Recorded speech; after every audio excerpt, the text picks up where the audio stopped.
Shabbat Shalom, 10 horas em ponto, pontualidade do Catuve. Nós estamos aqui muito felizes por poder estar estudando essa paraxá com vocês nesse Shabbat. Raie Sará, a vida de Sara, né?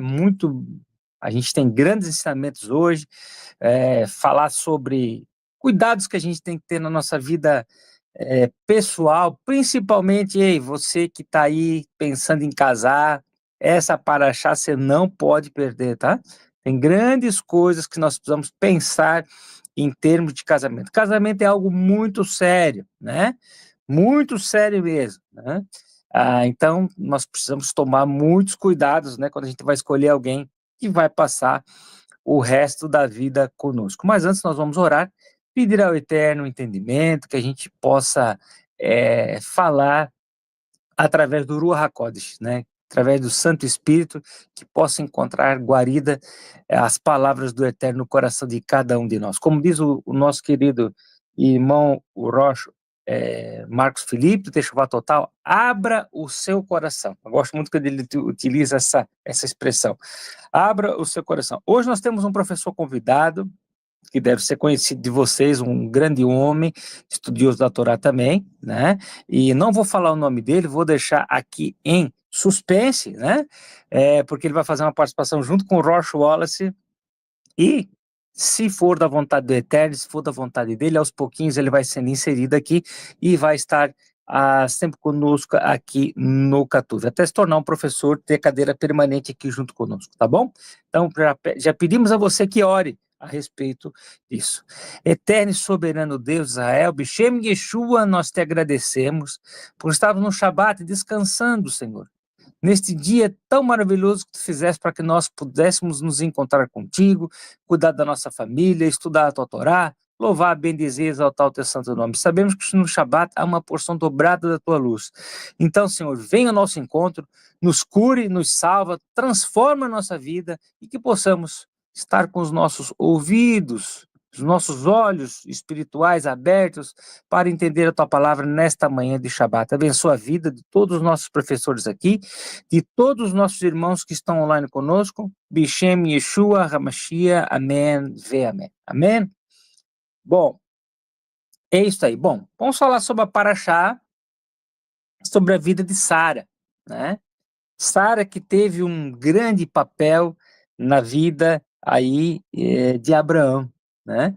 Você vê que Abraão depois até casa com Quetura, mas assim, não tem tanta menção de Quetura como tem de Sara, tá? Deixa eu só dar um oi aqui, é verdade, eu tinha esquecido, porque o Lucas não está conosco hoje, ele está de Shabat, eu tinha esquecido de colocar os comentários, né? O nosso irmão Vitor Hugo, nossa irmã Má Miranda, que está sempre conosco, nosso querido irmão Rodrigo, que está conosco, né? A nossa querida irmã Marlene, Shabat Shalom para todos, nossa querida irmã Márcia, Sadek Wallace Roche, nossa querida irmã Márcia, todos que estão conosco, nossa querida irmã Cristina, Shabbat Shalom, Carol Melo, que é a esposa do nosso querido irmão Vitor, Marlene, nosso querido irmão Walter, que estava um pouquinho conosco antes, um pouquinho de entrar. Olha que tanta gente aqui, ó. Edson, Lucas Rodrigues, bom dia, todos bem-vindos, um Shabbat Shalom para todos. Amados, nós aprendemos muitas coisas com essa paraxá, né? Entre elas, você sabe que Sara agora faleceu, né? E Abraão queria um lugar para colocar o corpo da sua amada, né? E Abraão era um homem muito querido naquela região. E ele foi pedir um campo, né? Um campo e uma caverna onde ele pudesse colocar o corpo de Sara. Esse lugar existe até hoje, tá? É possível você visitar onde está o corpo de Abraão e de Sara, um lugar chamado Marpela ou Marpelá, né? Você consegue visitar. E eu achei muito interessante porque eles queriam dar esse campo para Abraão, colocar o corpo de Sara, né? Mas ele fez questão de pagar, tá? Ele fez questão de pagar por esse local para colocar o corpo de Sara lá, né? Amados, e aqui vem uma grande lição, tá? Que nós temos que ter para a nossa vida, porque até no momento da morte de Sara nós aprendemos algo importante com Abraão, né? Nunca devemos construir nada ou deixar nossa família, nossos entes queridos, num lugar onde não é nosso. Por quê? Se não é nosso, um dia o dono pode pedir de volta, tá? Ah, mas ele poderia dar e depois dar, mas sempre ficaria aquela discussão. Deu ou não deu? Deu ou não deu? Assim ele comprou, chamou testemunhas, ele pagou o preço e aquele local foi comprado. Um forte abraço, pastor Jimmy, Shabbat Shalom, bem-vindo. Irmã Maria Brito, que é esposa do nosso querido presbítero diácono, irmão Walter, está conosco aí também. Shabbat Shalom. Assim ele pagou, amado, ele comprou, ninguém poderia ser tirado. E o negócio foi tão bem feito que até hoje está lá, né? Então, assim, amado, a gente vê muito na internet as pessoas falando: ah, não compre uma casa própria, é muito melhor você alugar, é muito melhor você que está agora no momento no auge da sua vida de trabalho, não compre. Mas olha, pergunto para você, a sua juventude, ela não vai durar a vida toda, né? E quando você não estiver mais aqui, ou quando você não tiver mais força para trabalhar, onde é que você vai conseguir encostar a sua cabeça, né? Dormir, se você não tiver tranquilidade de ter uma casa? Então, é claro, amado, que fica aqui uma grande lição que Abraão nos dá, tá? Claro que Yeshua diz que o nosso coração não deveria estar nas coisas desse mundo, mas o mínimo, a segurança de você ter uma casa para você, sua família, né? Mesmo que você compre, vai pagando aos poucos financiados, mas você ter aquilo que é seu, um lugar onde você diz, não, isso aqui, né? Até o Vitor está aqui, também o Vitor é advogado, pode confirmar isso, né? A casa é um bem impenhorável, né? Mesmo que você por algum motivo se venha ter dívidas na sua vida, a casa não pode ser tomada de você, nem mesmo por dívidas fiscais, tá? Então, você tendo a sua casa, você pagando a sua casa, ninguém tira ela de você, né? É a preocupação de Abraão em colocar Sara num lugar que fosse da família dele, para que ninguém tirasse o corpo dela de lá, para que ela pudesse descansar, né? Um segundo ponto que eu acho muito importante, além de todo, olha a Hannah aí, a Hannah Lara, bem-vinda, Shabbat Shalom. Uma outra coisa que eu acho muito importante, apesar de todo, a gente sabe todo o amor que Abraão tinha por Sara, né? É o respeito aos mortos, né?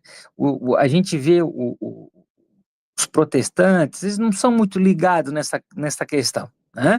Mas aquele que busca um pouquinho entender mais da alma, de como funciona a alma, do mundo vindouro, a gente vê que o judeu, ele já é o contrário, né? Ele já pensa num sepultamento mais simples, mas ele não abandona os seus mortos. Portanto, até que você que é judeu, quando você vai visitar, por exemplo, quando eu vou visitar o meu pai, né, eu coloco uma pedrinha lá em cima do túmulo dele. Do lado está minha avó, do outro lado está a minha tia, né, o meu irmãozinho que nasceu e viveu apenas um dia, o Alberto. Estão todos ali, meu avô, eu boto uma pedrinha, em respeito ao quê? Em respeito a eles, né? E cada vez que passo por lá, eu sempre digo, Eterno, eleva a alma deles, né? Que eles possam, nós possamos estar todos juntos no mundo vindouro, já que esse é o grande desejo, é o respeito, né? É a vontade de ir lá visitar, saber que o corpo daquela pessoa que você amou, né? O que você amou, não, que você ama, mas está ali descansando e esperando a volta de Yeshua e o mundo vindouro, né? E já que esse é o desejo do nosso coração, né? E aí na segunda parte dessa paraxá, fala sobre, sobre Isaac, né? Então, a preocupação de se achar alguém, uma boa companhia para o seu filho, né? Então, Abraão tinha essa preocupação. Ele já tinha uma certa idade, agora a Sara faleceu, e, poxa, como é que vai ficar?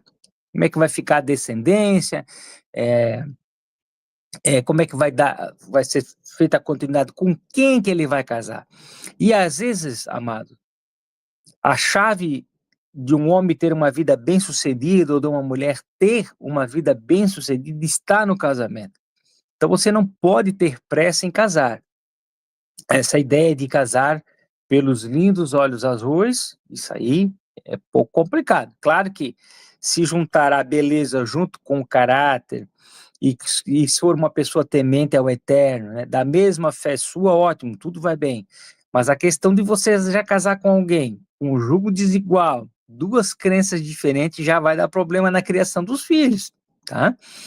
Então, já vai dar algum probleminha ali na frente, você pode ter certeza. E essa ideia de, eu vou casar com ele ou com ela, que depois eu vou mudar, eu vou fazer ele mudar, não muda, tá? Às vezes a pessoa até por um tempo ela vai agir da maneira como você quer para te agradar, mas no final ela sempre vai mostrar quem ela é, tá? É a mesma coisa que o dinheiro. O dinheiro não muda ninguém. O dinheiro só mostra quem realmente a pessoa é. Se a pessoa é uma pessoa ruim, quando vem o dinheiro na mão dela, ela vai se tornar uma pessoa, ela vai mostrar quem ela é, vai botar as garras para fora, sabe? Vai demonstrar quem realmente ela é por dentro, né? Então é assim a mesma coisa, não muda. E o que eu indico para você? Né? E sabe, a gente sabe que o casamento é assim, tem lutas, tem altos, tem baixos. Pode perguntar para qualquer um dos moré aqui que sabe que é assim, né? E muitas das mulheres deles estão aqui no comentário, tá? Então, é assim. A gente tem que se apegar muito ao eterno, sempre colocar o eterno na frente, né? Para conseguir ter um casamento feliz e abençoado e bem-sucedido, né? Antes de você casar, você tem que experimentar ao extremo o candidato, né? A noiva, o noivo, que é o pretendente, aquela pessoa que pretende casar com você, né? Então você tem que ver como é que o teu noivo ou tua noiva trata os pais, né? Procura visitar a casa, vai um dia visitar a casa, vê como é o tratamento dela com os pais, como é o quarto dessa pessoa, se ela limpa, se ela é uma pessoa higiênica, se ela não é, né? Algumas situações você vai viver com essa pessoa, você vai ter que ver como é que ela lida. Por exemplo, em situações de extrema pressão, como é que ela lida? Ela explode? Ou então ela é uma pessoa que ela vai orar, vai tentar é, resolver aquela situação de uma forma mais sábia? Como é que aquela pessoa age? Como é que aquela pessoa reage? Né? Como é que aquela pessoa administra o dinheiro? Né? Se você dá uma determinada quantia para ela e dá uma ideia para ela, vamos fazer uma reunião, vamos comprar algumas coisas aqui, vamos fazer uma pequena festa, uma confraternização. Como é que aquela pessoa lida com o dinheiro? Ela gasta o dinheiro todo, ela economiza, ela escolhe o que ela vai comprar, ela tenta de alguma forma economizar. Você tem que saber, né? Como é o amor do eterno em relação àquela pessoa, né? Aquela pessoa em relação ao eterno, melhor dizendo. Como é que ela é? Ela tem compromisso com as coisas do eterno? Ela guarda o Shabat? Ela come caché? Como é? Né? Então, amados, são coisas que se você conhece antes, eu já posso te dizer, tá? Eu sou há 14 anos casado, então são coisas que quando você conhece antes, vai te evitar problemas e sofrimentos lá na frente, né? Casamento é algo muito sério para as coisas ir se resolvendo no meio do caminho, não. Você tem que procurar conhecer, né, nas devidas proporções. Eu não estou falando aqui no sentido sexual, né, já que o sexo é somente permitido, o sexo abençoado, né, é somente permitido dentro do casamento, mas conhecer o caráter, ver como é que ela trata os parentes, como é que ela trata as avós, como é que ela se comporta, se ela é uma pessoa glutona, né? Como é que aquela pessoa come, né? A minha esposa que diz que quando saiu comigo, quando a gente namorava, ela comia bem pouquinho, né? Não que agora ela coma mais, não, ela é uma benção, né? Ela continua cuidando bem da alimentação, mas ela fala que quando ela toma mais cuidado, então quer dizer, você tem que tentar entender, né, de como é que é essa pessoa, se ela é uma pessoa glutona ou não é uma pessoa glutona, né? Se ela é uma pessoa que gosta de trabalhar ou não gosta de trabalhar, hã? Pois é, como é? São coisas que você vai vendo, por exemplo, terminou, eu falei ali daquela confraternização em família. Aquela mulher ou aquele homem, né? De alguma forma ela perguntou se após o almoço queria alguma ajuda para para lavar uma louça, né, para organizar ali um ambiente onde foi feita a confraternização, são testes, amados, tá? Coloque à prova, não vá pelos lindos olhos azuis, tá? Teste exaustivamente o caráter e, principalmente, ore, ore, dizendo ao Eterno o seguinte: se essa pessoa for para mim, Eterno, tu vais abençoar e eu vou casar com essa pessoa e tudo vai ser uma bênção. Se não for, Eterno, já tira do meu caminho, para que eu tenha a oportunidade de conhecer uma pessoa no qual eu vou ter um casamento abençoado e feliz, tá bom? Vamos passar para o próximo Moré aí, que já está afiadinho, nosso querido irmão Vitor, que vai falar sobre a Haftarah.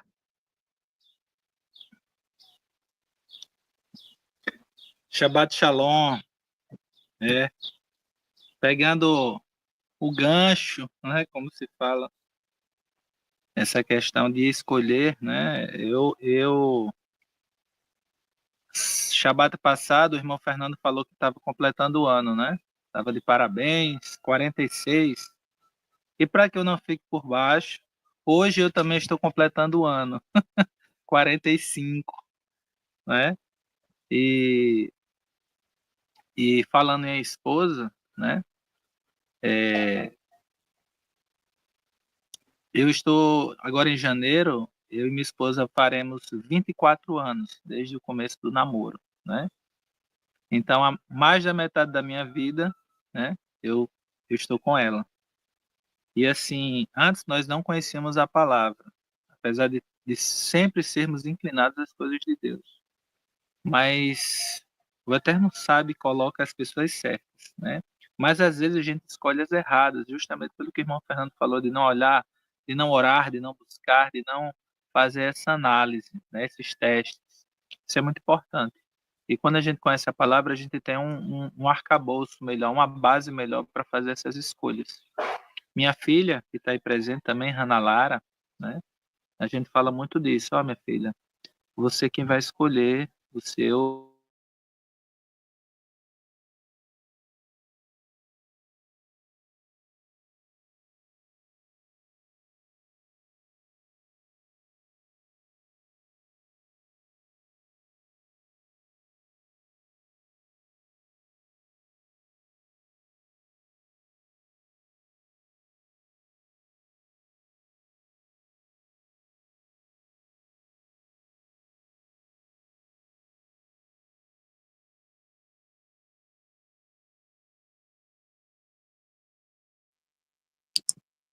Não sei se Vitor.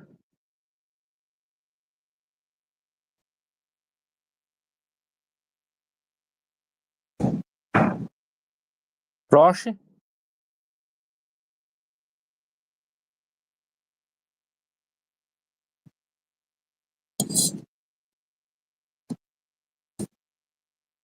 Bom, amados, acho que tivemos um probleminha aqui na transmissão. Não sei se foi comigo ou se foi lá com o Vitor.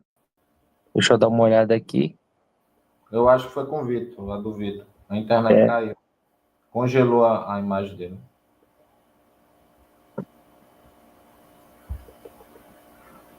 Bom, nesse caso, Roche Wallace, você não quer dar andamento na...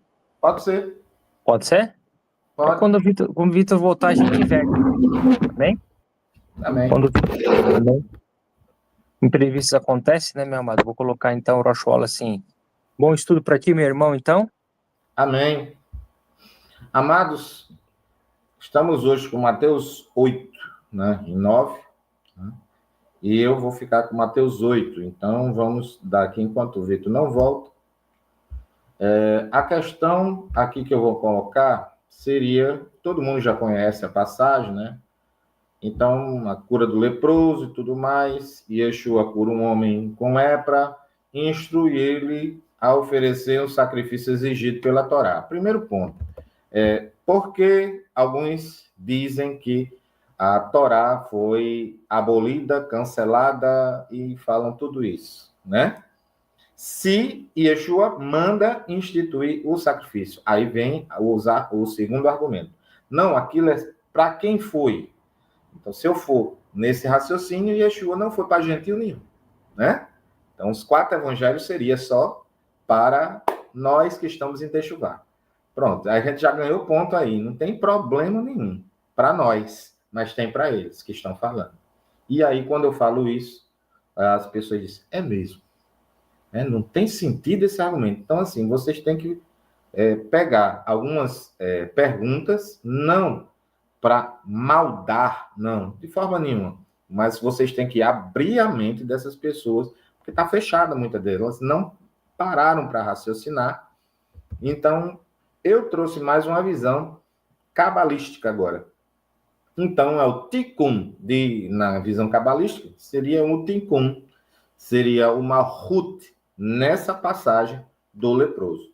Certo? Então, a lepra, no contexto bíblico, é frequentemente associada a Lashon Hará. Isso está maledicência, e a pessoa diz, não, mas eu estou falando a verdade sobre fulano, mas a verdade que pode ocasionar uma maldade, Lashon Hará, mesmo sendo verdade. Então, como é que eu vou fazer isso? Falar na presença de fulano que estiver presente, aí não seria Lashon Hará. Porque se fulano não está presente, veja que Miriam, Aharon falaram na ausência de Moshe, de Moisés, falaram na ausência de Moisés. Então, prestando bem atenção nisso, vocês vão ver que o Tikkun fala da restauração, simbolizando essa separação espiritual. Yeshua, ao tocar o leproso, manifesta Hesed, misericórdia, graça, bondade. E aí vem muita, corrigindo a desconexão espiritual e reintegrando o homem à comunidade. E aí vem um pensamento. Se ele era impuro, deixou de ser, e Yeshua tinha que fazer a purificação, o mikve tinha, Tinha, e ele não foi ao templo. Toda vez que tocava assim, ele respeitava, ele não quebrava a Torá, ele não violava os mandamentos cerimoniais, que permanecem. Quando ele se tornou sumo sacerdote segundo a ordem de Melquisedeque, permanece agora, e batismo em águas permanece, cerimonial também, então permanece. Agora, o que vai pesar em questão de salvação é realmente se você está impuro, se você está sujo, se você está em pecado, se você, nesse sentido, pesa mais, certo? Mas a cerimonial é para você evitar justamente chegar nesse. Então, tem uma conexão aí com os mandamentos. Então, Yeshua faz o quê? Ele vai lá e diz, é aquela questão, a mulher grávida, A mulher grávida, qual é a impureza maior? Seria a questão no Nidá, Nidá, ou depois da gravidez, entendeu? Então, a mulher dignificada quando está grávida, A mulher dignificada, pura, quando está lá, Então, o que acontece? Malhut, reino, o cumprimento da Torá instrui o sacrifício e reflete as questões da harmonia entre o plano físico, Malhut, reino, e as esferas superiores. A cura do centurião, que demonstra fé ao pedir Yeshua, que é uma questão que eu vejo maravilhosa, é que o centurião não quis que deixasse o nome dele, não quer aparecer, dignifique o ato, E os apóstolos concordaram, porque era hábito colocar o nome. Você veja Salomé, você veja na linhagem lá, Rabi, Apesar de tudo apareceu, fez techuvá completa, e ninguém fala disso. Mas ela fez techuvá completa e apareceu lá, Então, tem esse detalhe, E o centurião não quis aparecer, Provavelmente, eu falo provavelmente, por quê? Porque a gente não tem uma certeza nos textos. Mas nem ele, nem os apóstolos colocaram, Então, deixaram do jeito que está. Então, manifestou a emuná, a fé. A fé do centurião representa um estado elevado de conexão com o biná, a compreensão, onde as palavras carregam poder criativo e curador. Agora, percebam que a emuná dele era emuná de gentil, nas palavras de Yeshua, já fazendo a conexão que os gentios iriam vir, mas indiretamente. Quem é que apareceria mais na frente? Rav Shaul, né? Diferente a harmonia, né? E Yeshua elogia a fé do centurião, destacando a universalidade da fé no plano divino, né? Que não se limita a Israel. Aquilo que eu falei agora, né? Então, eles têm a fé genuína, mas tem que ter Torá.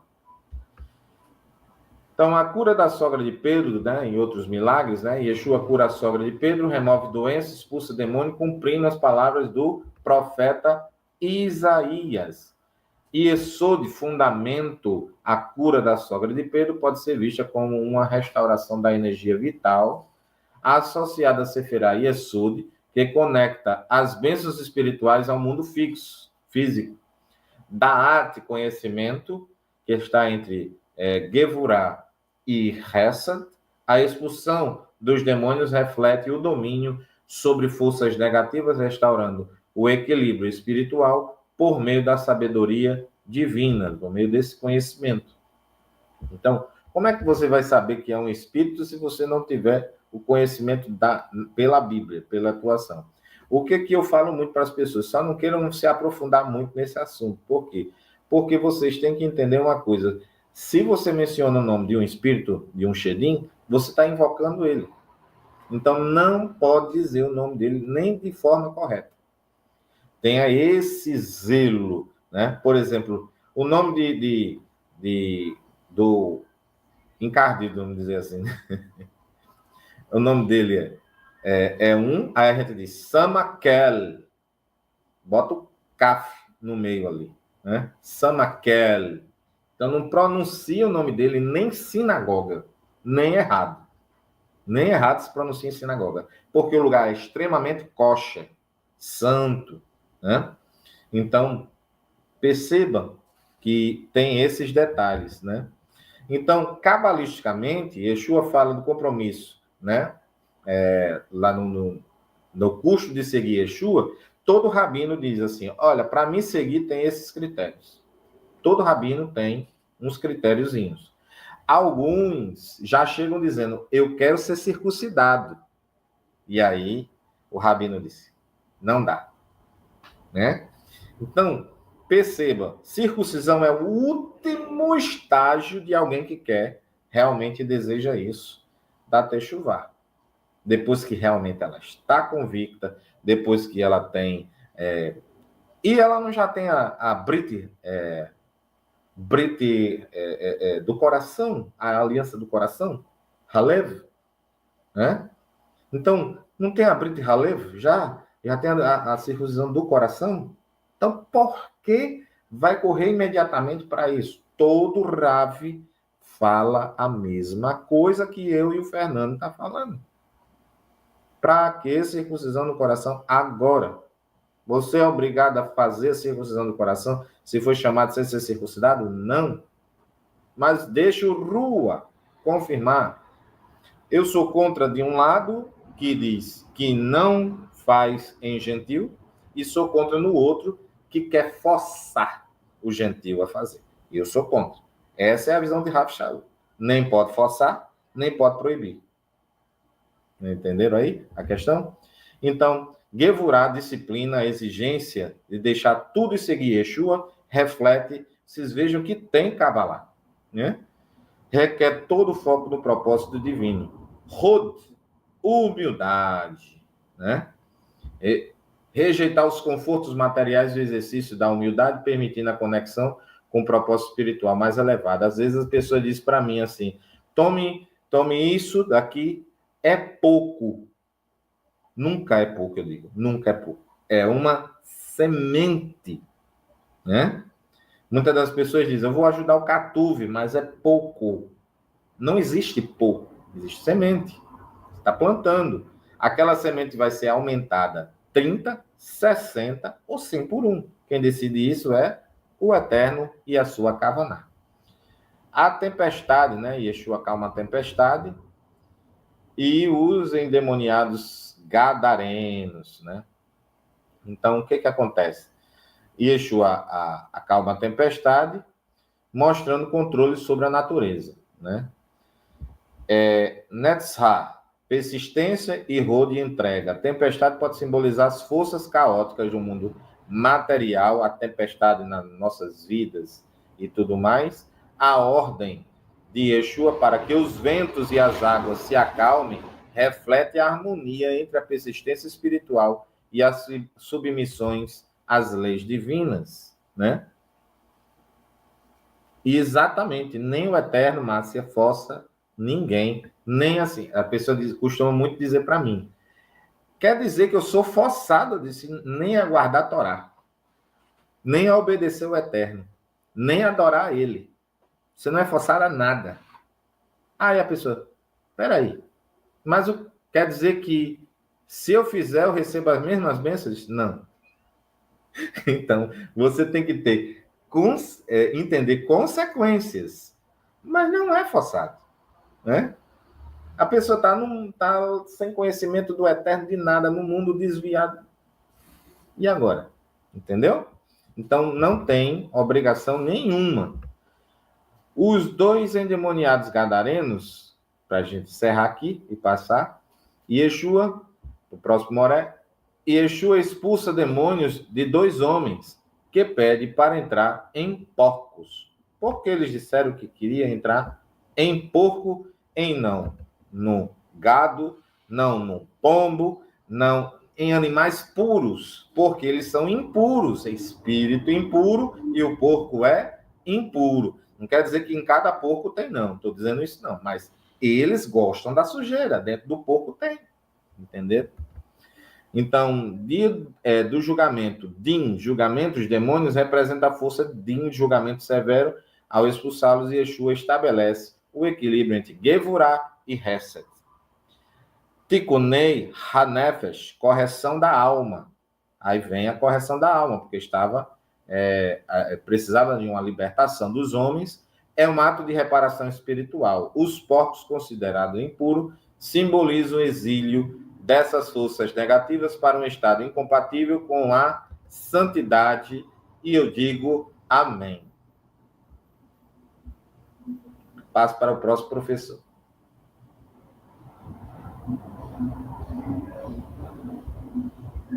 Se der certo, né, o Vitor vem, né? Senão, vamos ter mais um.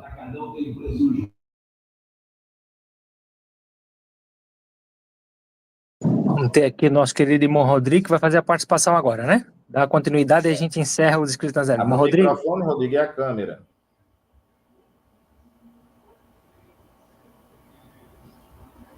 Amém. Bem-vindo, irmão Rodrigo. Shabbat Shalom. Obrigado. Shabbat Shalom. Queridos irmãos, para mim é uma honra, uma alegria, um privilégio muito grande poder estar fazendo aqui essa participação pela primeira vez aqui no canal Catuve, juntamente com o Fernando Bartolomeu, que já é conhecido da gente há um bom tempo, e também nosso amado Roxo Wallace, com o qual a gente tem aprendido muitas coisas em relação à palavra do Eterno. Estamos aqui, então, nesse dia maravilhoso que é o Shabat, para poder estar fazendo aqui uma explanação a respeito dos escritos nazarenos, dentro da Brit Hadashah, que nós conhecemos como, popularmente, o Novo Testamento, que vem falar aqui na continuidade daquilo que o Rosh Wallace, ele já deu aqui uma explanada a respeito das obras, dos feitos do nosso Mashiach, Yeshua. Então, dentro de Matitiarro, conhecido como o Evangelho de Mateus, nós podemos ver as obras que Yeshua realizou. Já foi falado aí no capítulo 8 de Matitiarro de Mateus, algumas coisas que Yeshua realizou e os ensinamentos extraídos a respeito daquilo que o nosso mestre, o nosso Mashiach, ele fez e ele realizou. Agradecemos ao Eterno por tudo que Yeshua, ele ensinou. E agradecemos por todos os ensinamentos dele que estão plenamente coerentes com a Torá. Em nada fere a Torá. Em nada se desvincula da Torá. A estes ensinamentos, né, estes feitos de Yeshua, nós devemos dar uma atenção muito grande, porque é a expressão da vontade do Eterno através de um homem, que foi a incorporação perfeita da Torá. Torá esta que um dia esteve escrita em tábuas de esmeralda, segundo a tradição judaica, que depois passou para ser impressa em folhas de junco e os papiros daquela época, e mais tarde em pergaminhos, que era pele de animais devidamente tratada para poder servir de pano de fundo para se escrever alguma coisa, e assim veio a ser inscrita tanto a Torá, que é os 4 primeiros livros, né, os 5 primeiros livros das Escrituras, quanto todo o Tanar, que é o conjunto geral de livros que a gente encontra no que chamamos de Antigo Testamento. Então, Yeshua é a incorporação dessas escrituras, né, que um dia teve em pedra, em papiro e em pergaminhos. Então, eu vou fazer um breve resumo acerca das coisas que estão escritas aqui dentro do capítulo 9. Logicamente que nós não vamos estar lendo o capítulo, né? Nós não vamos estar fazendo aqui, vamos fazer apenas um apanhado, devido ao fato de nós termos assim, um pouco de tempo reduzido para a explanação. Então, dentro deste capítulo 9 de Matitiahu, de Mateus, nós encontramos várias histórias importantes, vários acontecimentos feitos através das mãos de Yeshua naquelas épocas. Em primeiro lugar, o texto ele vai falar sobre a cura de um paralítico. São muitos os paralíticos que Yeshua, dentro do seu ministério, que durou aproximadamente 3 anos e meio, ele curou. O Eterno, através das mãos de Yeshua, da fé de Yeshua, através da sua expressão, ele devolveu a alguns e deu a outros a capacidade de voltar a andar, de andar normalmente, a cura, a restauração. Então, dentro de uma forma assim, um pouco simbólica, nós devemos agradecer ao Eterno, porque Yeshua já estava fazendo algo que mostra o que ele faria com todos aqueles que um dia se aproximassem do Eterno, de Deus, por intermédio dele. Nós sabemos que o pecado, ele traz uma dificuldade para a caminhada. Ele paralisa, ele deixa a pessoa como um paralítico. Então, todos nós, de uma forma ou outra, nós recebemos a cura de uma determinada paralisia, que simbolicamente paralisa cada um de nós. Como que é ruim essa paralisia, causada pelo pecado, causado pelos erros, pelas más escolhas que todos nós fazemos, por esta contaminação da qual o Eterno tem, para a qual o Eterno tem a cura através do seu poder e através da sua graça. Então, em primeiro lugar, esse capítulo, ele vem falando sobre essa cura feita por Yeshua a um paralítico. O mais importante é que, juntamente com a cura do corpo, juntamente com a solução de um problema que paralisava aquele homem, que atrofiava aquele homem, que impedia ele de se locomover normalmente, vem a solução para um problema ainda maior, que é a solução para os seus pecados. Né? É mencionado no texto que Yeshua, antes de curar o corpo, ele curou a alma, ele tratou da alma, ele tratou da vida espiritual daquele homem, ele tocou na parte que aparentemente é mais importante, que é o interno, que é a vida espiritual, que é o ser interno daquele homem. Então, nós aprendemos isso com esta história que abre o Evangelho de Matetiarro, né, o capítulo 9, melhor dizendo, de Matetiarro. Segundo lugar, nós vemos aqui o chamado, né? O chamado de Matetiarro, que é chamado dentro do texto, em português, de Levi. É muito importante nós atentarmos para esse chamado. Quando nós atentamos para o chamado do Eterno, a nossa vida ela é transformada, a nossa vida ela é mudada. Um dia, o Eterno dando a gente a oportunidade, eu posso contar, inclusive até já contei em lives passadas, feita com o Moré Fábio Pires, a respeito desse chamado que eu ouvi, que transformou a minha vida. No ano 2000, e também agora, mais recentemente, em 2019. No ano 2000 foi quando o Eterno me tirou lá do mundo, lá da vida perdida, lá da vida errada, e através do movimento da forma protestante, né, eu me aproximei mais do Eterno, deixando de lado a vida passada. E agora, em 2019, foi quando eu conheci a Techuvá, que eu conheci os irmãos judeus messiânicos, e que eu conheci a parte mais judaica das Escrituras, estudando a Torá. Então, atendendo esse chamado, minha vida transformou.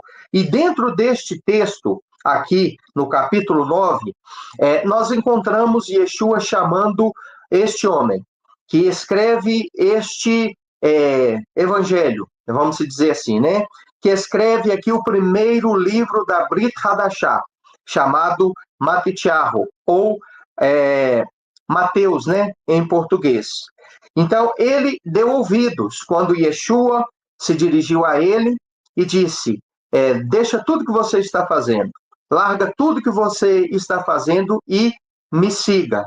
E diz o texto que imediatamente ele se prontificou em ouvir aquele chamado e ele se entregou ao Eterno, se entregou ali àquele chamado, seguindo a Yeshua. Com certeza ele já tinha informações, porque tempos antes, o seu colega da coletoria também, Zaqueu, né, teve uma grande experiência transformadora com Yeshua. Atendeu-lhe o chamado quando Yeshua falou, desce depressa desta árvore aí e me recebe, porque hoje me convém pousar em sua casa. Então, houve uma grande transformação na vida pessoal daquele personagem e também, com certeza absoluta, na vida de seus familiares. Quero aproveitar aqui um ganchinho nesta fala para falar para você que está aí do outro lado, para você que posteriormente, às vezes, não tem um conhecimento muito grande com a fé hebraica e que está, às vezes, a passar por este vídeo, vai assistir essa transmissão posteriormente. Entregue-se ao Eterno, entregue-se à Torá, procure a luz de Deus, se aproxime a cada dia mais e mais deste Deus, Criador de todas as coisas, do Mashiach, seu Filho.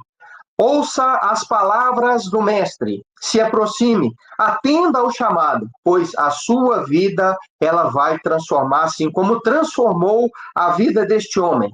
Estudando as Escrituras, nós podemos ver que Levi, ou Matetiarro, ele não tinha uma vida assim muito correta. Ele tinha uma vida assim um pouco diferente daquela que nós acostumamos a ver nele como um discípulo de Yeshua. Então a vida dele foi transformada. Assim também o Eterno ele quer e pode transformar a vida de todos aqueles que se aproximam dele crendo, né, em Yeshua, recebendo a Torá e colocando em prática os ensinamentos que o Eterno nos deixou. Outro tópico importante dentro deste capítulo, né, fala sobre a mulher, muito conhecido, este texto é muito pregado nos púlpitos dentro das igrejas, a mulher do fluxo de sangue. Né? Eu vim do cristianismo, eu fui pastor por 21 anos, e eu sei que esse texto aqui ele é amplamente usado. Então, esta mulher, ela tinha um problema, conforme nós podemos constatar e ver, e ela acreditou que Yeshua, na qualidade de o Filho de Deus e de Messias, o ungido, ele tinha o poder para transformar a vida dela. Mais uma vez, nós vemos Yeshua transformando a vida de uma pessoa. Agora, depois de curar aquele paralítico, vem e se aproxima diante dele uma mulher com um problema físico que já durava anos, que já durava muitos anos, e que já tinha gastado demais, financeiramente falando, com os médicos e não encontrou absolutamente solução em nada e em ninguém. Realmente, a solução para todos nós está quando nós introduzimos nossa vida de uma forma plena, na presença de Deus, quando nós abraçamos o testemunho de Yeshua, quando nós acreditamos em Deus de uma maneira profunda e nos comprometemos com Ele. E aquela mulher, então, ela propôs no coração que se ela tocasse no tzitzit, coisa que a gente olha dentro da Bíblia e vê, dentro dos escritos nazarenos, principalmente nas Bíblias aportuguesada, que veio das traduções João Ferreira de Almeida, uma modificação na expressão deste mandamento, que é o uso do tzitzit, que foi reduzido apenas a franjas, ou a um manto, a bordas, e que não expressa dentro da sua tradução, João Ferreira de Almeida não expressa a magnitude deste mandamento e o significado por detrás daquele simples manto, Pois a grande maioria das pessoas que tem contato com a Bíblia Sagrada, que não vai para a fé original,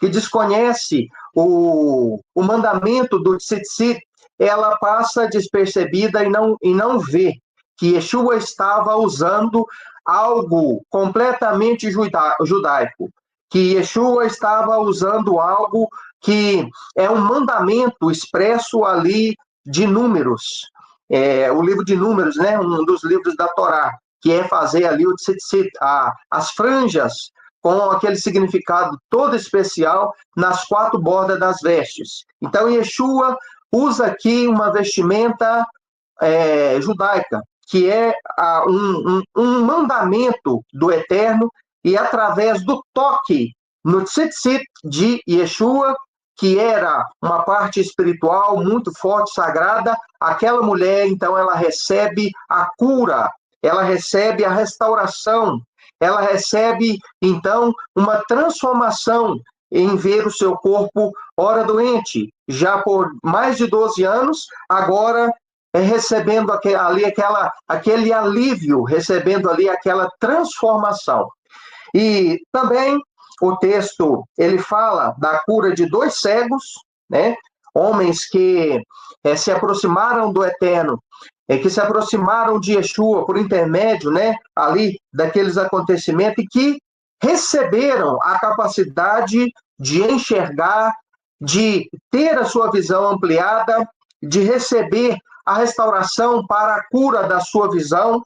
Outros, como por exemplo, é muito conhecida a história de Bartimeu, é muito conhecido aquela história daquele cego, do capítulo 9 também, de Yohanan João. Então, são dezenas e diversos textos da Brit Hadashah, dos escritos nazarenos, que fala de pessoas que, de uma forma ou outra, receberam a cura para a visão. E, novamente, eu faço aqui uma comparação, extraio disso aqui uma mensagem simbólica, que pode ser aplicada a todos os cegos pelo pecado, cegos pelas imoralidades, cego pelos erros, pelas energias negativas que vai adquirindo no decorrer da vida. Quando se está afastado do Eterno, está se afastado de Deus. Yeshua é a luz do mundo. Ele quer e pode dar e devolver a visão a todos os que espiritualmente também são cegos. E através da iluminação, da luz, porque ele é a luz do mundo, quem segue a ele, segundo ensina as Escrituras, não andará em trevas, mas terá a luz da vida. E o texto termina falando também da cura de pessoas mudas, de um mudo, termina também falando da necessidade de mais servos para a seara, para trabalhar na seara do Eterno. Aqui uma comparação, né, muito importante. Então, que o Eterno ele possa abençoar a sua vida. Agradeço de uma forma especial o irmão Fernando, Roxo Alice, os demais professores, a atenção de todos, e repasso esta fala com alegria no meu coração, desejoso de estar aprendendo a cada dia mais, transmitindo aquilo que aprendo, e com humildade, sempre crescendo na graça e no conhecimento com os irmãos. Que o Eterno abençoe a todos. Eu repasso aqui a minha fala ao nosso querido irmão Fernando Bartolomeu. Muito obrigado. Shabbat Shalom a todos. Amém, meu amado. Continue conosco então, porque depois nós vamos fazer a parte dos comentários, tá? Continue conosco. Deixa eu tirar aqui e colocar... Cadê Vitor? Ué? Eu acho que Vitor não conseguiu voltar, hein? Seja bem-vindo. Amém. Deixa eu ver aqui nos convidados. Ah, tá aqui, Vitor. Deixa eu adicionar ele aqui. Aí. Tá bom. Tô aqui. Deixa eu só arrumar aqui que hoje deu uma complicadinha. Uma surpresa, né? Daí que é assim. As coisas são assim, né? O que não podemos é desistir. Amém. Tá aí, Vitor. Pronto. Tem um probleminha na conexão, mas enfim, nada vai nos atrapalhar, né? Só complementando a fala do que eu estava fazendo acerca da minha filha, da escolha, e eu digo, minha filha, você vai escolher, mas a autorização, a chancela, quem vai dar são seus pais. E a gente vai observar se aquele garoto é um menino bom, se ele honra os pais, se ele é cuidadoso. Vai ter defeitos, claro, como todos nós temos, mas esse cuidado que a gente tem que ter da mesma forma que a gente tem com a escritura, quando a gente coloca essa escritura, a gente recebe esse presente na nossa casa, na nossa vida, a gente tem que receber também essa outra família conforme a Torá nos ensina, né? E eu já oro, é interessante, eu queria partilhar isso com vocês, eu já oro pelo meu genro, já agradeço ao Eterno pela bênção que ele será, pelos meus netos, ainda que eles não existam ainda, então isso é muito importante. E em relação a Paraxá, eu vou fazer esse tópico aqui, só o primeiro verso da Paraxá, Haye Sara, que começa, Sara viveu 127 anos, capítulo 1, ele fala de vida. Hoje eu estou fazendo mais um ciclo de vida. Assim como ele fala com o profeta Jeremias, eu te escolhi antes que você nascesse, antes que você viesse ao mundo, quando estava na barriga da sua mãe. E ele tem esse propósito com cada um de nós. Mas no decorrer da vida, aqueles que não conhecem a palavra, né, as escrituras, principalmente a gente nesse processo de chuvar, com esse entendimento do que é sagrado, santo e genuíno, a gente vai se perder, né? A paraxá de hoje, na Haftará, que está lá em 1 Reis, mas todo o contexto trata-se do capítulo 1 e 2 de Reis, quando vai falar que Adonias, o filho de Davi, tentou usurpar o trono, né? E foi muito clara a parte do irmão Fernando, quando ele falou que Avraham comprou a capela de Macpelá, né? Porque ele não queria, né, que depois viesse alguém e disse, isso aqui é meu, você usurpou, se você comprou antes ou depois, não sei, mas isso aqui é meu, é da minha família. Então ele fez questão de pagar e de um bom preço, de um alto preço. E o que a gente vê nesse conflito, nessa contradição, na Haftará, é que Adonias quis usurpar o que não era seu, o trono. E ele ofereceu bois gordos, novilhos, e se declarou, se autoproclamou rei, né? E aí, houve-se aquela notícia do que ele estava fazendo, E o profeta Natan veio diligentemente, chamou Batseba, e disse, ó, vai de encontro ao rei e conta essa história, né?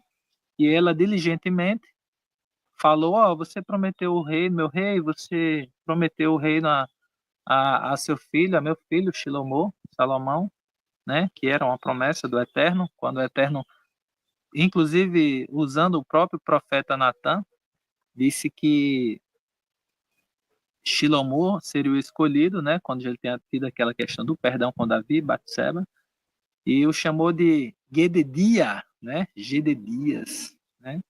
Então ela veio trazer à tona a lembrança de Davi, que ele já estava em alta, avançada idade, essa questão da promessa, né?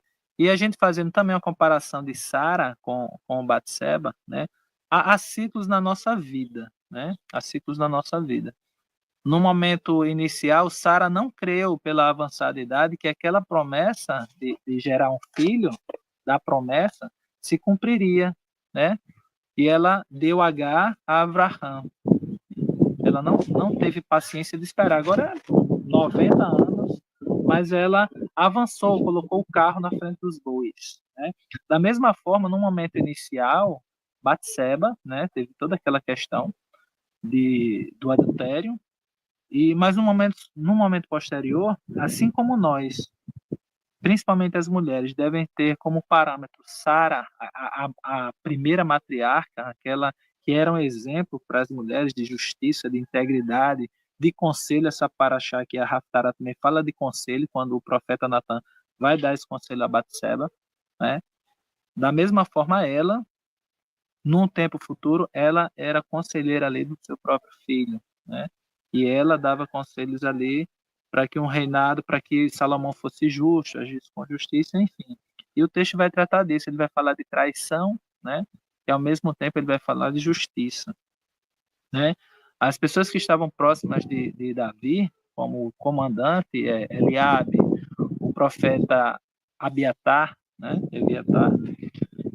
E Joabe, traíram, né? O seu filho traiu Adonias, Eliabe, o comandante, e Abiatar, que era o sacerdote. Mas, de outro ponto, tem como nós devemos ser para o Eterno, outros foram fiéis, né? Como o profeta Natan, como o Benaia, filho de Joiada. Joiada foi um grande guerreiro, um dos grandes guerreiros de Davi, e o sacerdote Natan, Shimei e a guarda ali real de Davi, né? Então a gente pode entender que a nossa vida é cheia de processos, né? Quando a Paraxá começa, e são ciclos, nós vivemos com ciclos. Assim como Sara teve um ciclo, né? Inicialmente de desconfiança, no momento posterior ela teve uma mudança para outro extremo e aí ela foi abençoada.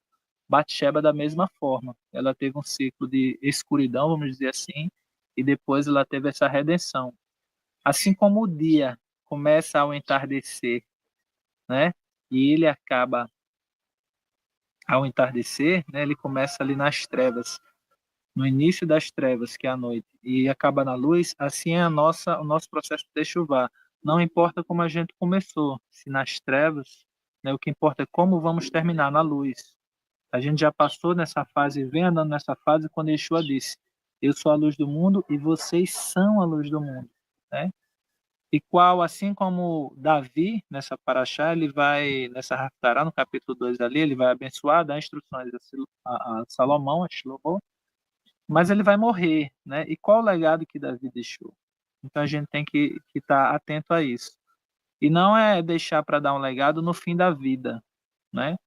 Mas o nosso decorrer, a nossa vida hoje, a nossa vivência, assim como o irmão Fernando bem descreveu no início. O que é que a gente está fazendo, como a gente está buscando, ainda que a gente tenha falhas, mas a gente está tentando ali. Esse processo de chuva é difícil, as pessoas não entendem, mas a cada dia a gente se portar com justiça. E por que eu falo isso? Agora eu vou falar do verso 2 para concluir. Hoje é um dia de alegria, seria um dia de alegria pelo fato desse ciclo que o Eterno me deu, mais um ano, né? Mas como começou a paraxá? E Sara viveu 127 anos. Mas no capítulo 2, ele fala assim, ela morreu, né? em Kiriat Arba, que é Hebron, e foi sepultado. E ontem tem o Rosh Yohanan, da Brit Olam, um grande líder, um homem de extrema justiça, justo e um bom homem, um servo do Eterno. E ele vinha num processo com o sogro, né, pai da esposa, a irmã Valéria, e ele faleceu ontem, né? E eu falando com ele sobre a questão da vida, do ciclo, desses ciclos, e respondi ele hoje. E hoje, que é o dia de um ciclo de vida meu, assim como o capítulo 2, eu tive a notícia que meu sogro faleceu, não é? Mas e que legado ele deixou, né? E a gente sabe como é a vida, né? Um dia de Shabat, um dia de alegria, o dia que o Eterno me deu um ciclo, acabou o ciclo para uma pessoa, para duas pessoas, para dois homens que estavam ali nesse processo de chuva. Então, a questão é, de toda a paraxá que nós estudamos, como a palavra fundamental, como o irmão Fernando fala muito, de princípio. Qual o princípio que a gente vai trazer para a nossa vida hoje? Nesse ciclo de vida, Haye Sara, a vida de Sara, mas no momento posterior, a qualquer momento, a morte, né? Então, a gente tem que fazer essa análise dia a dia para que a gente seja realmente um servo do Eterno no momento em que a gente busca cumprir essa palavra, busca deixar um legado, busca ensinar, busca agir, praticar com atos de justiça, né? Cada paraxá a gente vai aplicar, vai tirar um princípio, seja numa situação boa ou ruim, né? Mas essas situações boas e ruins fazem parte da nossa vida.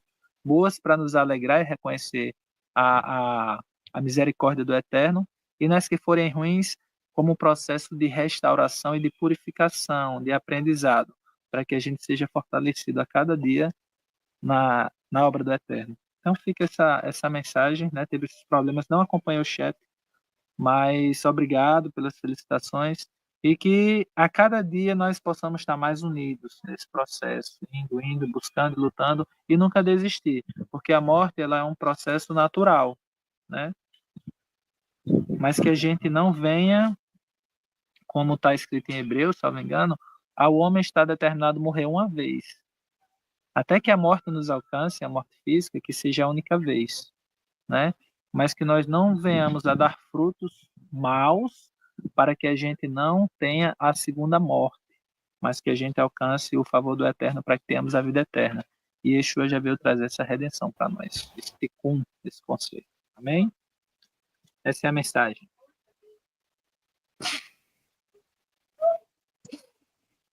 É isso aí, amém. Bom, o que eu tenho para comentar? Primeiro de tudo, nós louvamos ao Eterno pela vida do nosso querido irmão Vitor. Quando ele falava ali, eu me lembrava das primeiras participações dele no Catuve, todo atrapalhado. Mas uma coisa ele não mudou, né, Rosh Wallace? Aí a gente continua dando 10 minutos e ele falando 20. Mas, ó, Verdade. nós te amamos muito, sabe disso, um beijo no teu coração, né? A gente sabe que você está enlutado também aí pela perda do teu sogro, né? É um momento difícil, nós vamos estar orando por você, por sua família, meu irmão. Que o Eterno console o seu coração. Que você sabe o quanto nós te amamos, todos os irmãos do Catuve, né? O quanto você é especial para nós. Também quero destacar aqui a participação do irmão Rodrigo, né? Então, isso aí também foi muito bom hoje, né? Como é que nós vamos fazer? Assim como nós fizemos com todos os professores. Eles vêm participando devagarinho, daqui a pouco torna-se cadeira permanente no Catuve. Aí entram naquele nosso rodízio que a gente faz. Então, irmão Rodrigo, obrigado pela sua participação. E é bom porque daí também ele vai vindo, vai participando, sabe que tem essa parte, né, dos comentários, né? E assim, eu estou preparando um estudo, quero que vocês me ajudem em oração, que eu quero falar uma coisa que é bem importante. 2 palavras. Salvação e santificação. Então, por que eu quero... O próximo estudo que eu vou fazer semanal, que for a minha oportunidade, eu quero falar sobre isso. Por quê? Porque, amado, às vezes a gente vê a boa intenção até do sistema religioso. A pessoa vai lá, levanta a mão, eu aceito Yeshua como Salvador, amém, amém. Só que não tem ninguém que acompanhe ela dali para diante, entendeu? Então, a salvação, a partir do momento que você se arrepende, me arrependi, me batizei, aceitei Yeshua como Salvador? Ele já disse, aquele que crê em mim e for batizado será salvo. Essa é a palavra dele, é fiel e verdadeira. Só que existe um processo de início de techuvá dali em diante. Existe um processo de santificação. Nós santificarmos, hein? Por isso que a gente ora toda manhã, a gente fala isso quando faz a oração. Bendita és tu, Adonai, Rei do Universo, que nos santificasse com os teus mandamentos. Então, o processo de santificação é um processo de cumprimento da Torá. E isso o sistema religioso peca. Então, o que acontece? Às vezes a pessoa encontra, ela declara Yeshua como Salvador, mas ninguém ensina ela a ter uma vida kadosh, a ter uma vida santa. Então, nesse estudo eu quero falar bastante sobre isso. Quero até que vocês me ajudem em oração, porque eu quero falar sobre isso. Digamos assim, é uma omissão, é algo que falta. Às vezes a pessoa encontra, ela se alegra porque ela recebe a presença de Deus, o Ruach HaKodesh, né, a presença do Eterno, e só que depois não tem ninguém para acompanhar, né? Então, por isso que até o Katuv nisso aí ajuda muito, porque muitos irmãos a gente sabe que não tem sinagoga, que não tem nenhuma congregação que guarda a Torá perto, então o único modo de congregar, né, é estar aqui no Shabat de manhã, mas estão aqui aprendendo a palavra, de modo que, praticando essa palavra, ao praticar a palavra, eles queimam o óleo. O que é queimar o óleo? Queimar o óleo é praticar a palavra. E ao queimar o óleo, gera o que? Luz. Isso é que vai transformando a vida da pessoa. Gente, eu estou com muitos testemunhos do Yom Kippur, tá? Eu estava contando em off aqui para os irmãos, de um irmão que está todo mês mandando tzedakah para ajudar o Katuv, porque ele ainda quer dar esse testemunho de como o Eterno, ele comprou o e-book e tal, e como o Eterno transformou a vida dele. Ele vai vir um dia dar o testemunho para vocês, mas no dia que ele se sentia vontade de fazer isso, tá? Então, amados, temos cumprido, ensinado a Torá, né? Temos praticado, e que o Eterno possa nos abençoar, né, a continuar nesse caminho. Esse é o meu comentário. Vamos pela ordem das participações, então. Então vai agora o Rosh Wallace, depois o irmão Rodrigo e por último o Vitor, tá bom? Sobre a questão de salvação também, pegando um gancho, já fiz o estudo no meu canal e postei sobre esta questão de salvação. Salvação, todo mundo diz que é pela graça, que não precisa da Torá, mas confunde. Gálatas, capítulo 2, versículo 16, aquela lei que fala que não há justificação se a justificação viesse pela lei e tudo mais. Ali, se você pegar aquele gancho ali e for para Romanos, capítulo 2, versículo 13, você se confunde se você tratar como uma lei só. Por quê? Porque Romanos vai dizer justamente que não é o mero ouvinte da lei que é justificado. É a mesma palavra em grego, né, em hebraico, e você foi a mesma palavra, vai atribuir como justificação. Ou seja, algo que na igreja, nas congregações, todo mundo aprendeu que era só pela graça, só pela fé, só bastava crer. Só que aí vem o questionamento. Depois que eu creio pela graça, recebo a conversão, veio o arrependimento, techuvá, da onde vem techuvá, e eu recebo esse arrependimento. Para mim me arrepender, eu preciso de quê? Da Torá. Eu preciso saber o que é pecado para mim entender que eu estou errando. É tanto que o que é mentira, eu preciso saber.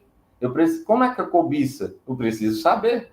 Para mim saber se eu estou fazendo, se eu não estou. Aí vem a questão do arrependimento. Pronto, veio pela graça. Eu recebi toda a quitação da minha dívida de maldições, tudo quitado. E agora, eu posso voltar a pecar? Eu vou voltar a pecar? Como é que eu vou voltar a andar? Como é que eu ando pela graça? Não se anda pela graça só. Se anda pela Torá.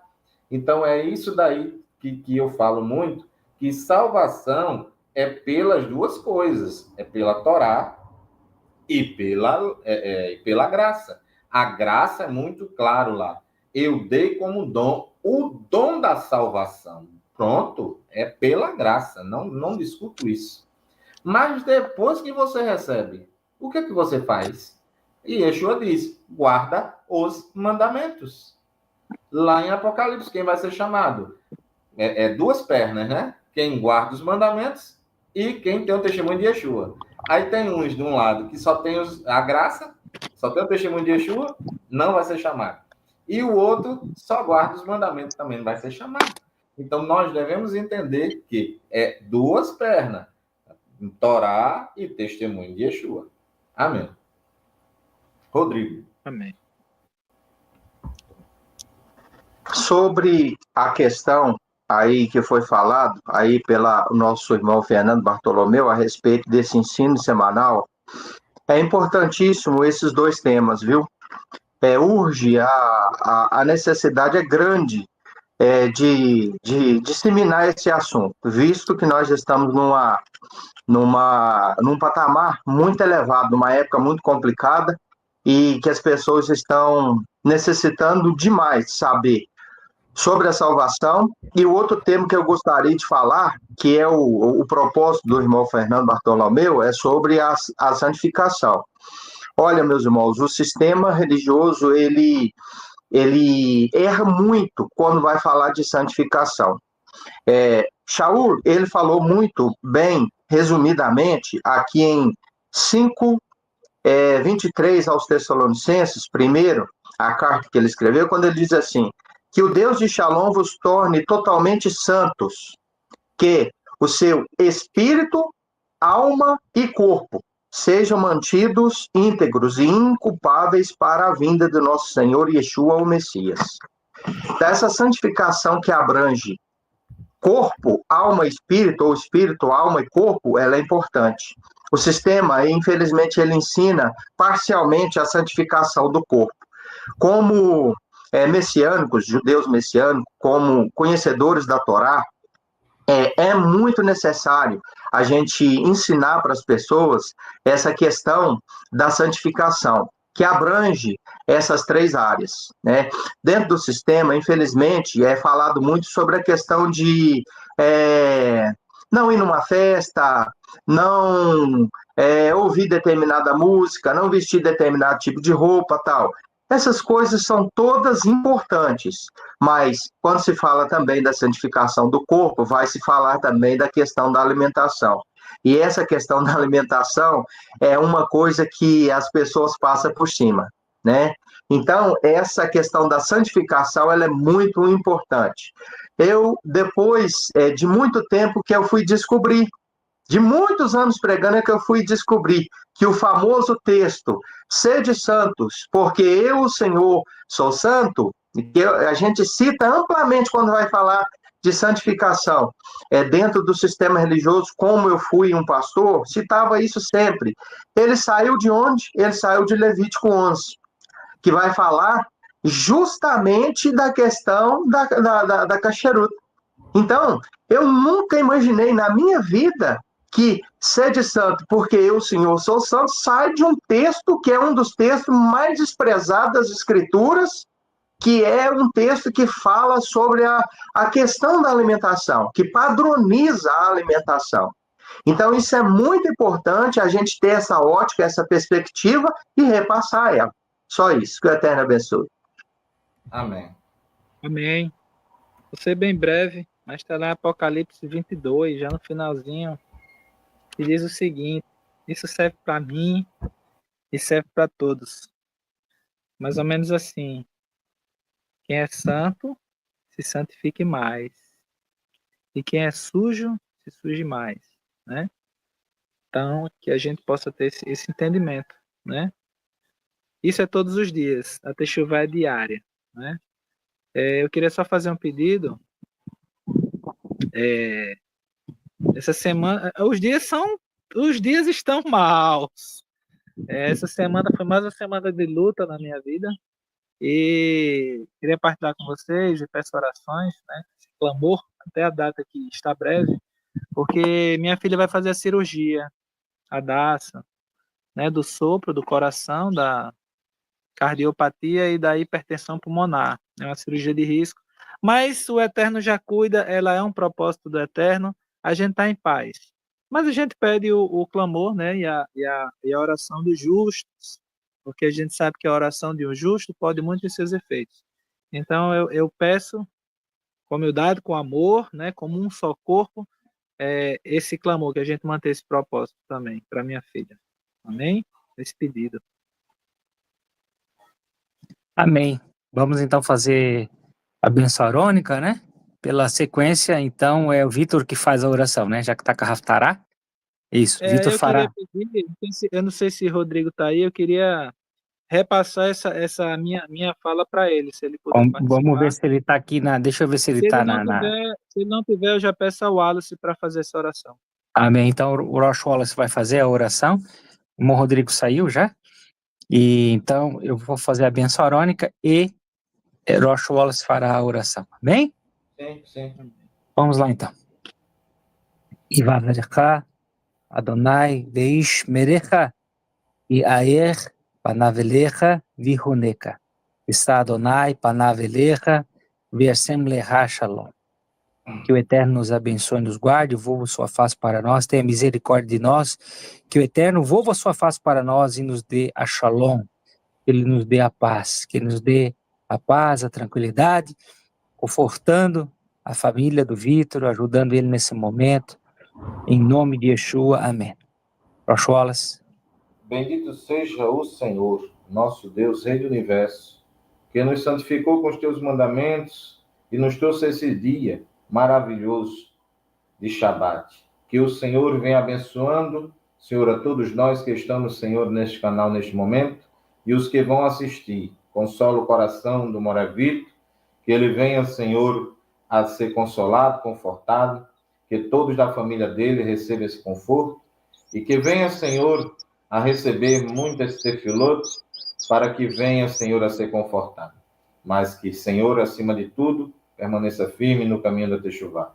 Em nome de Yeshua HaMashiach, amém, vê amém. Amém. Amém. Amém. Então, Nossa alegria está no Senhor. Amém. Deixa eu botar o Rodrigo aqui que saiu, deixa eu botar ele de novo aqui. Amém, voltou, amém. Saiu um pouquinho, mas fica conosco aí, eu vou vou encerrar aqui a transmissão, amém? E aí nós vamos conversar um pouquinho mais, tá bom? Shabbat Shalom, então, fique na sala, os professores fiquem na sala, amém? Shabbat Shalom. Amém. Shabbat Shalom.